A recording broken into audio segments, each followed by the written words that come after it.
Apologize for the delay. We had technical difficulties with our Facebook feed, but we're going to get going here so we don't waste your guys' time. I want to welcome you all to Smart With Your Money Live. This is episode 2. I am your host, Chase Peckham. I am the Director of Community Outreach and Education at the San Diego Financial Literacy Center, the education arm of DebtWave Credit Counseling.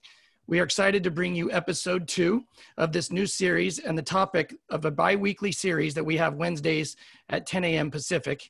I'd like to introduce today's presenter, and he was our presenter a couple weeks ago. This week's topic is pay off debt or improve my credit score. What should I do first? He has thousands of presentations under his belt and his 10 plus years of educating the public in personal finance. Welcome our community outreach coordinator, Felipe Arevalo. All right, thank you.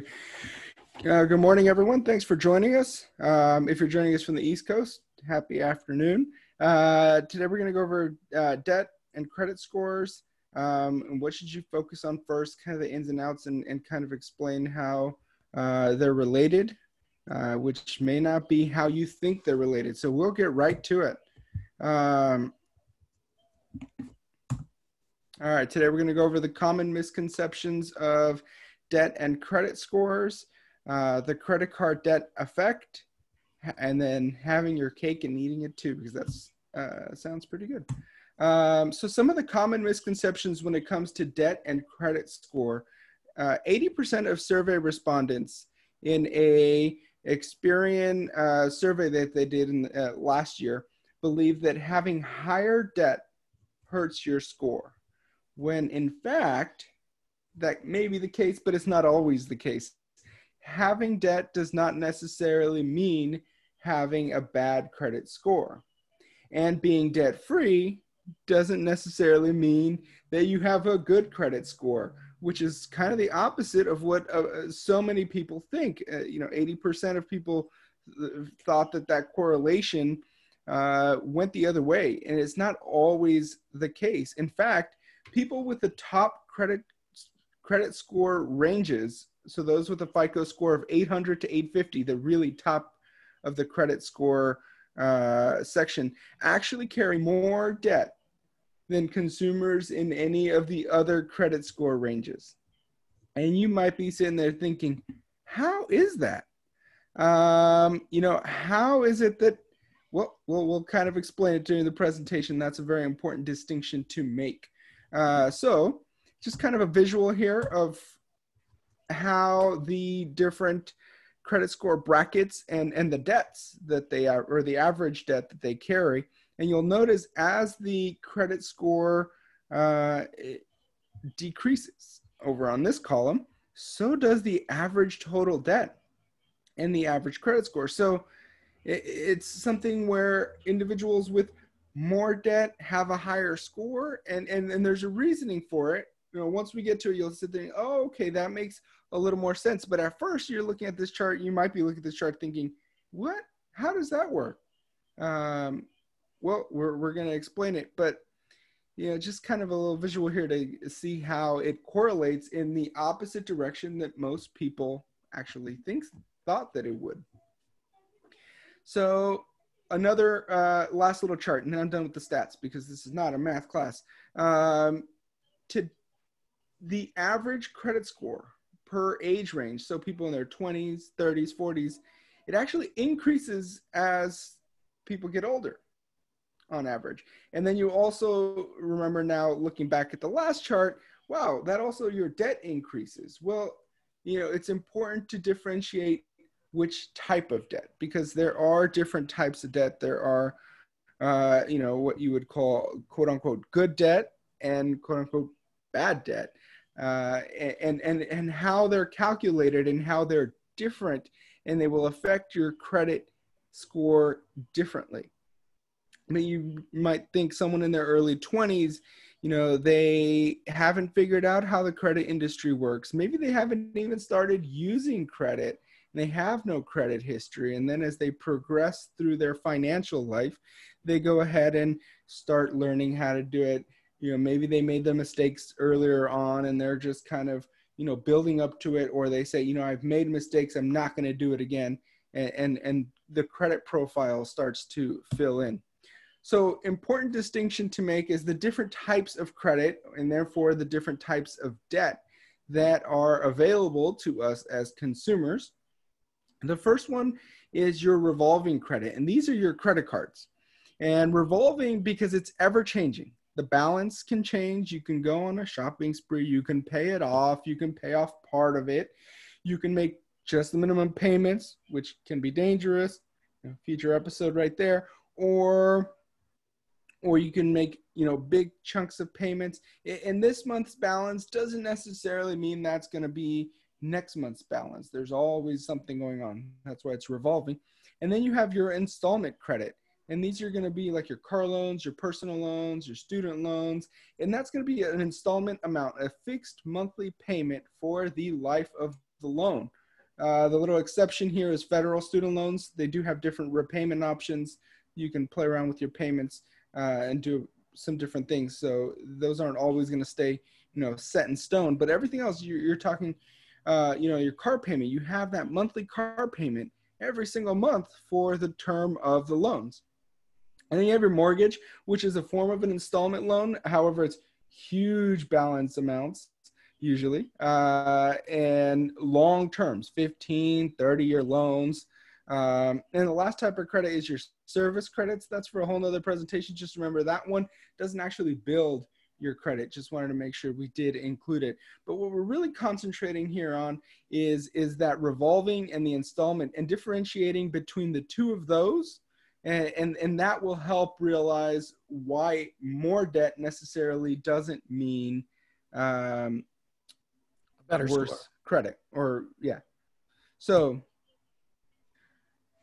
if you were at the last presentation, which I think some of you were, I'm glad I didn't scare you away. We went over the 5 different factors of a FICO score. The biggest one is going to be your payment history. So regardless of how much debt you have, you can always make your minimum payments, at least your minimum payments. You don't want to get in the habit of that, but you can always make your payments on time. That's regardless of if you have a little bit of debt or a huge amount of debt. And that also plays in the fact that you could have very little debt, close to nothing, and miss payments all the time and still hurt your score. So the payment history, which is the biggest factor to a FICO score, can go either way. It doesn't necessarily have to correlate with balance at all, because you can have someone who barely uses their card but always forgets to send in payments and falls behind and hurts their credit while not having a lot of debt. And you can have someone who's drowning in debt but barely making the minimum payments just on time, and that portion of their credit score is not being negatively affected because the payments are getting there on time. And here's where it really comes into play. It's your debt to credit ratio. And this is where you'll see the correlation. Debt to credit ratio means the amount of money that you owe compared to the amount of money that you have available on your revolving accounts. And those are going to be your credit cards. And that's an important distinction to make, because it doesn't take into account your car loan, your student loans, your mortgage. Yes, that is part of your debt, but it's not part of your debt to credit ratio. So it doesn't negatively affect or positively affect this 30%, which is the second biggest factor to that FICO score. It's going to be, and that's where the 10% over there comes in, where it's the different types of credit. A $50,000 student loan is going to be treated differently on your credit score than $50,000 worth of credit card debt, or $50,000 on a mortgage, or $10,000 on a car loan. It's going to look different than that amount if it were in a revolving account. And the magic number you want to aim for is you don't want to use more than 30% of your available credit.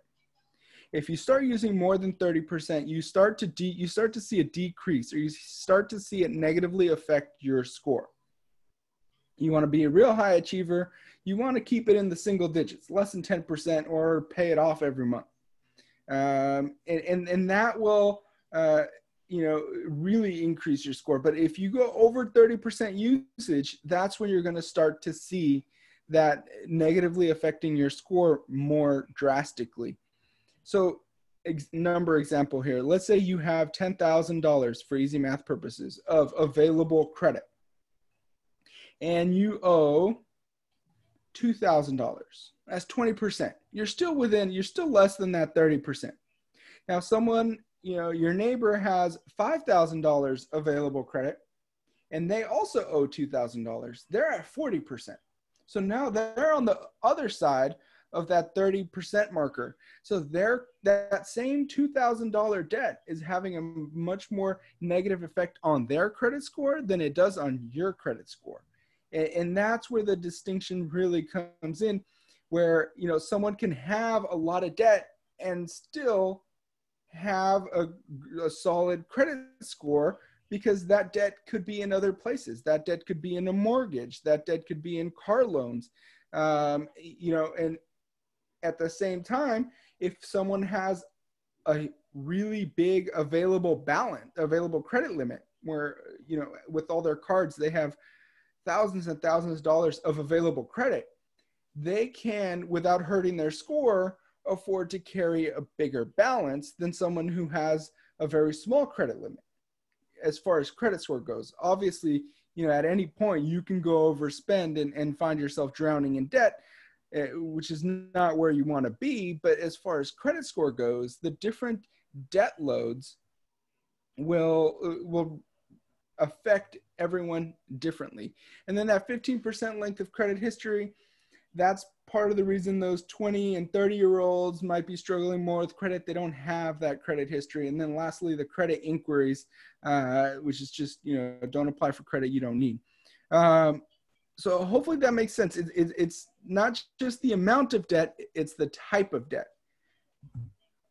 So when it comes to credit card debt, and this is where we really want to concentrate on, that's the key to the debt to credit ratio and then that correlation with your credit score.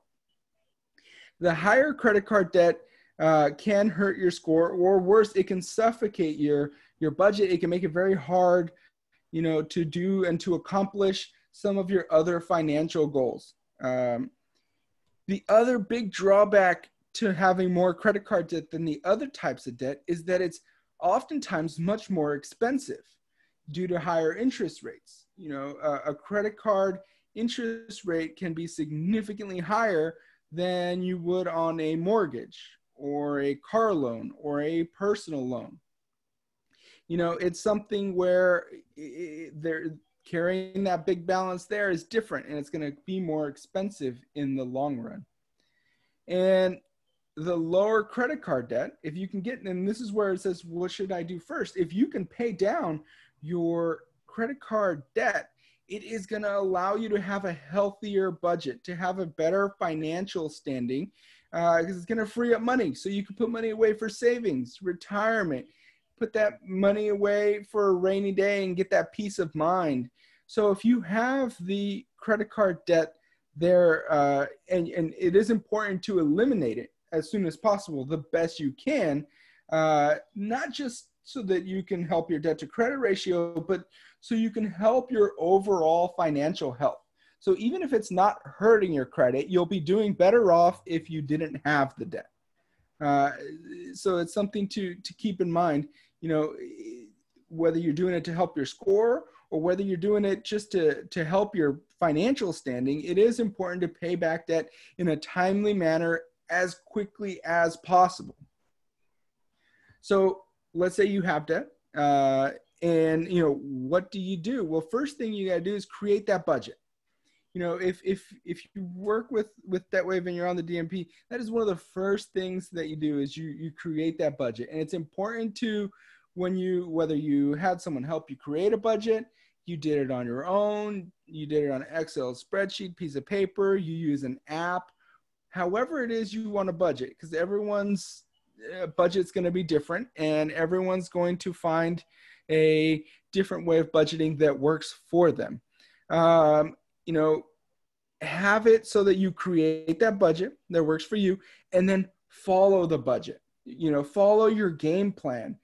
Don't it's easier to get distracted than it is sometimes to continue on your financial path that you've set for yourself. Because if your budget tells you that you will accomplish, XYZ, paying off this card at this time, paying off that card, eventually becoming debt free, if you can follow that budget, it will happen. It's not something where you set up a budget and it's a magical thing and all of a sudden you're debt free next month. Otherwise, there wouldn't be any debt and we wouldn't have to tell people to budget. It'd be very easy. But it's important to have that game plan and then not just set up a budget and then forget about it. You want to allow it to become part of your everyday life, incorporate it into your everyday life, and allow it to become just something that you do. It becomes part of your habits. And once it becomes a habit, it becomes easier to follow. If you've never budgeted before and all of a sudden you might be thinking, what did I get myself into? This is a lot harder than I thought. And yeah, I can tell you from being someone who didn't budget for a long time and then tried and failed many times to actually set up a budget, it's not easy. Some of our minds don't work that way. Mine doesn't. But if you try over and over and you set it up and you try again and you try again, eventually you figure it out and then it just kind of becomes something you do. And when it comes to personal finances, you want to try and avoid the Instagram trap. And what do we mean by that? Well, we have social media. Unfortunately, Facebook isn't working right now, but you guys will get to see the video later. I'll make sure it gets posted. You have that social media where you might load up and you see your friends are on vacations and your other friend bought a new car and they're taking pictures with their new and expensive phone, and you're sitting there, wow, man, that person's doing really good for themselves. They just bought a car. They just bought another one before. They're on their second car since I got mine. And it's important to realize and differentiate that what you see isn't always a reflection of someone's financial state. So someone may have that really fancy car, may be wearing that really fancy clothes, or have a whole bunch of really nice purses or shoes or whatever it is that they're showing off, watches on Instagram. That doesn't mean that they're doing well financially, because they may be in debt where they can barely stay afloat.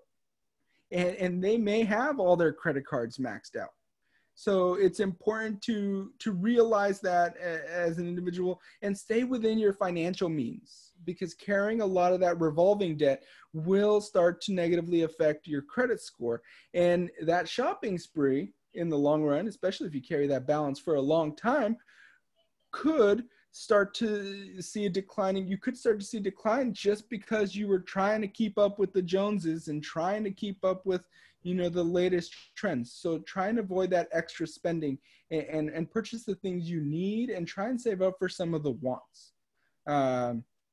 Because carrying that high revolving debt is going to be key. So kind of in summary, having the debt, it won't necessarily mean that you have a bad credit score, because you can carry debt and have a good score. If you carry a debt amount that is financially responsible to your own personal financial situation. Now, if you have debt, by all means, you want to pay that back as soon as possible in a timely manner so that you save money, because it is expensive. And if you start looking at interest rates and how much you pay over time, especially if you start making only the minimum payments, you will realize that it gets expensive. So it is in your best interest to pay it off as soon as possible at the lowest rates available, because that's going to save you the most money. It's going to make it easier.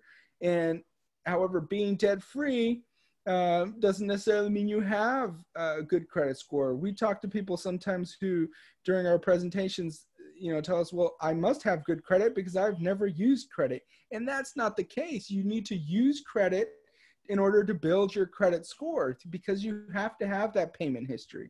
You have to get that mix of different types of debt. You have to have that, that history that's 15%. So not using credit or not having any debt at all doesn't necessarily mean a good credit score.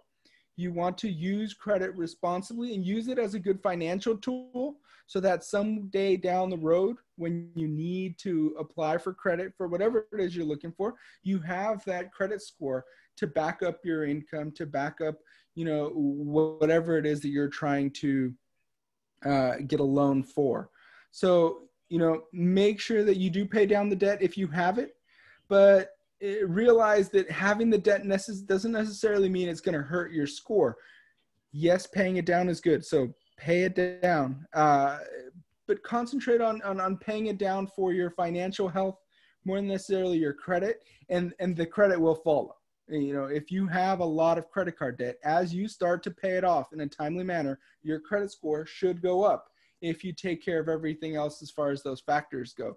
So if you're a client of DebtWave already, or if you're not and you are interested in a counseling session with our credit coach, I know after the last one, she had a few people call her. So if you are interested, she can go ahead and give you one-on-one credit recommendations. Her name is Crystal Williams. She is at 888-686-4040, her extension 143.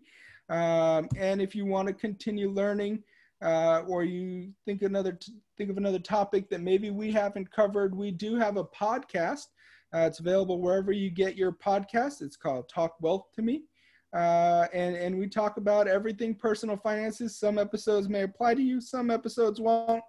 Let us know what you think, and let us know if there's anything else we should cover. And I am happy to take questions. I'm sorry I went just a little over. Thanks a lot, Felipe. Yeah, if you want questions, if you have any, I have a few already, but if you would like to keep adding them, go ahead and type them in there with the questions, and we will do our best to answer. And Felipe, thank you very much. I know that that's always a struggling question that people have, because we take great pride in our credit scores and we don't want to ruin those. But the bottom line is they kind of go hand in hand, and you will eventually, if you pay down the debt, you'll be not only feeling much better, you'll psychologically feel so much less stress about the payments, that because you don't have them as much or as expensive. That credit score, if you just use it, pay it off every month, it will build itself quickly. So the first question I had, Phil, was if I'm looking at my debts, what should I decide to pay off first? If you're looking at your debts, you want to pay as far as like if you have different types of debt, you definitely want to pay off some of those credit cards first. Well, the highest interest, if you have any of those ultra high interest rate cards, that we definitely don't recommend you go out and get like a payday loan or something like that, that needs to go first. But then after that, you go to your credit cards and start paying down the ones with the highest interest rate, or whichever method you come up with works best for you. Sometimes like the snowball method, but you start taking care of that revolving debt. And what that will do is it'll decrease your debt to credit ratio, and you'll start to see a bigger, faster increase in your credit score than if you would, sending extra payments to like a mortgage or a student loan, because that's not reducing your debt to credit ratio, and that's probably at a much lower interest rate. Thank you, Phil. We got another question. Does it help your credit score to cancel store credit cards that you no longer use? That's a great question. That's a great question. So canceling your card is a tricky scenario, and it's going to affect everyone differently. If you have a card that you don't use, it doesn't have a balance. However, that open line of credit is being taken into account on your debt to credit ratio. So if you're carrying a balance on some of your other cards and you close out the card with no balance, what that does is that reduces your available credit limit. And then it could shift your debt to credit ratio, that percentage, from below 30% to above 40%, if you're right on that borderline. Now, if it's something where you have already 70, 80, 90% credit card usage, you're not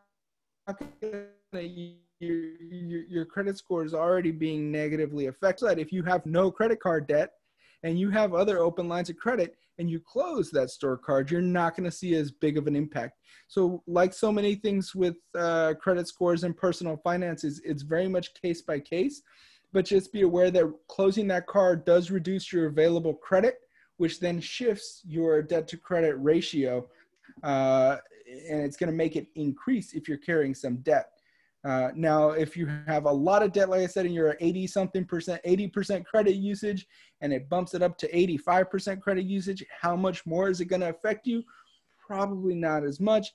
If it shifts you from a 5% credit usage to a 7% credit usage, again, not that much. But if it takes you from 20% to 40%, now you've crossed that 30% threshold, and that could potentially have a much more adverse effect. There's a good thing to look at too is store cards don't always have a limit. They typically will let you go to a certain amount. So check and see what kind of store card you have. But also if you have 6 or 7 credit cards and you've been with those for a while, and that, you know, take it all into consideration. If you're not using it, they're eventually going to close it on you anyway. So it really just take a look at your situation. I mean, if you have 2 credit cards and then you're going to cancel that one, and then now you have the bulk of your credit limit, then that could be, I would say keep it open. But if you've got 5 or 6 credit cards and that's not going to affect your ratio, as Felipe mentioned, then, you know, it's not a bad idea to, sometimes it's good to consolidate and get rid of one every once in a while, especially if you've had credit for a while.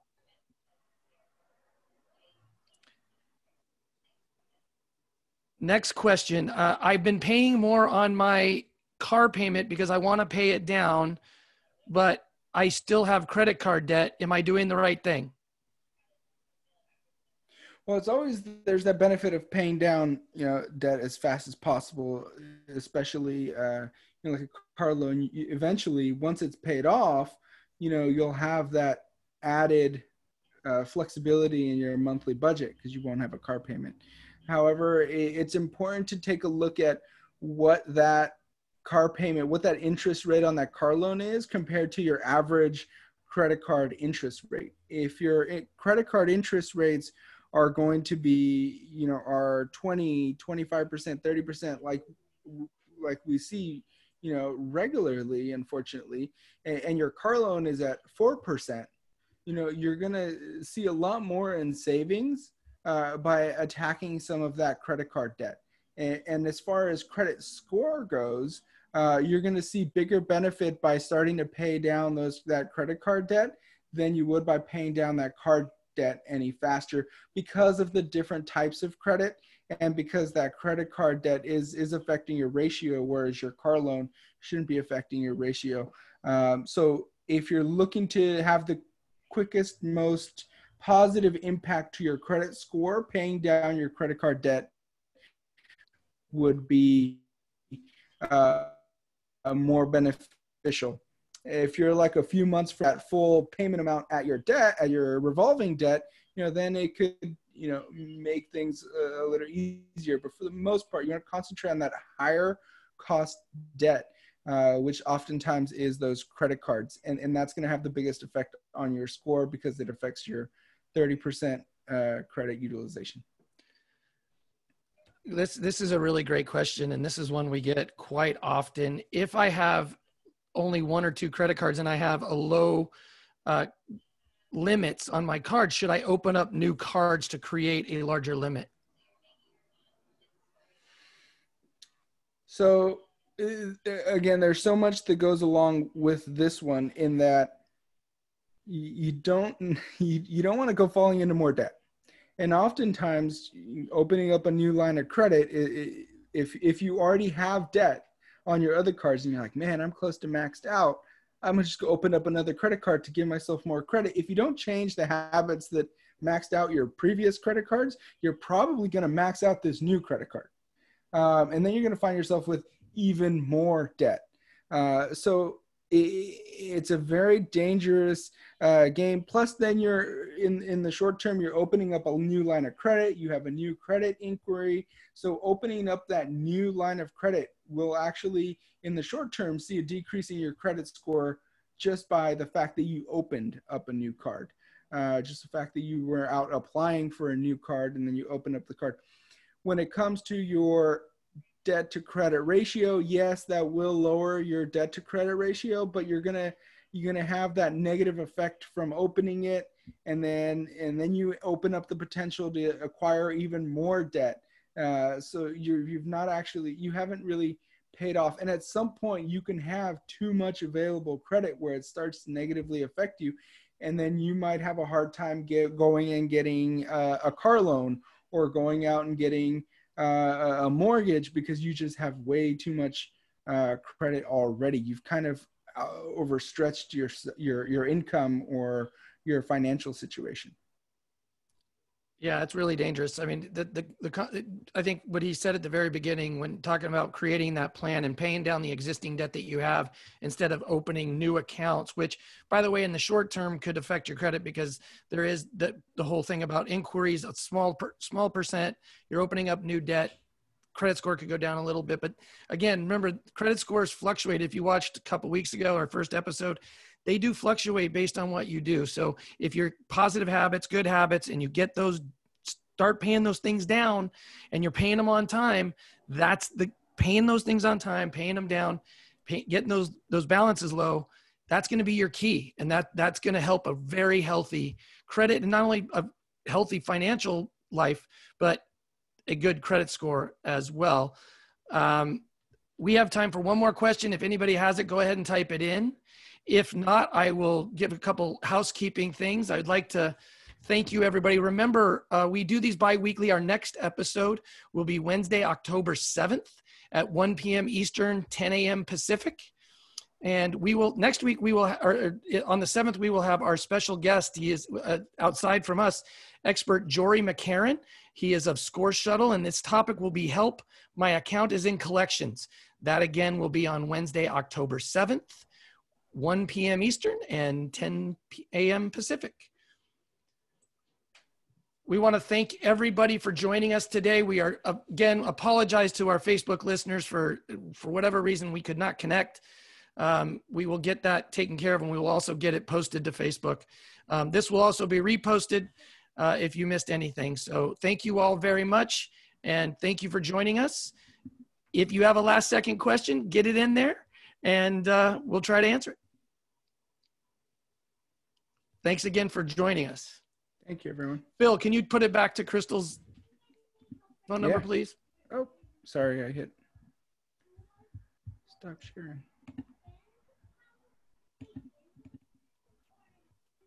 Crystal's phone number.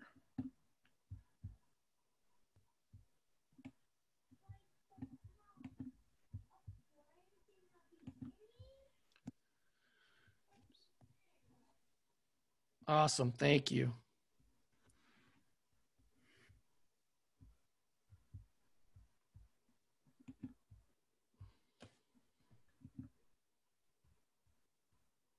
All right. Well, thanks, everybody, and we'll look forward to seeing you on October 7th.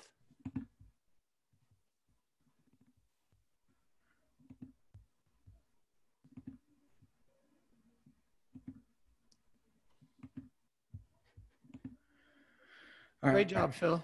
Thanks. Let me stop recording. I cannot figure out. I've been looking at this whole thing, and it won't give you control.